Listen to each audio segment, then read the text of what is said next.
તમને બધાને એવું થતું હશે કે અમારા પરિવારમાં અમારા કુટુંબમાં આવો બાળક ક્યાંથી? તો ભાઈ હું કંઈ ઉપરથી પર્સનલ આશીર્વાદ લઈને નથી આવ્યો. પહેલી વાત તો એ ધ્યાનથી સાંભળી લો. જો મને કોઈ સાક્ષાત મહાત્માનું રૂપ કે ભગવાનનું રૂપ પ્રગટ નહોતું થયું કે મને તથાસ્તુ કહીને કે બેટા તું જ્ઞાની બની જાયગા, એવું પણ નહોતું થયું. તો થયું શું? મારી જોડે એવું થયું કે મારા 12મું પૂરું થયા પછી મારી જર્ની ઓફ રિવોલ્યુશન શરૂ થઈ. અને પછી હું જર્નીમાં ડૂબતો ગયો. હું વાંચતો ગયો, સમજતો ગયો, તારણ કાઢતો ગયો. મને સવાલ થયા, હું જવાબ મેળવતો ગયો.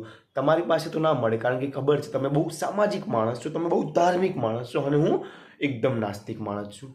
મને ફરક જ નથી પડતો કે તમે કોને માનો છો. મને ફરક પડે છે હું મારી જાતને માનું છું, જે મને સ્વામી વિવેકાનંદજીએ શીખવાડ્યું છે. હું બહુ બધા માણસોને વાંચવામાં માનતો પણ નથી યાર. દુનિયામાં અરબો માણસો છે, બધાને વાંચીશ તો મારા મગજની મેથી મરી જશે. મને ખબર છે કે હું ગ્રેટ માણસને વાંચીશ જે કોઈ જાતિ બાતિમાં નહીં માનતું હોય, જે દરેક મનુષ્યને એક સમાન માનતું હશે, ભલે ને સ્ત્રી હોય કે પુરુષ હોય.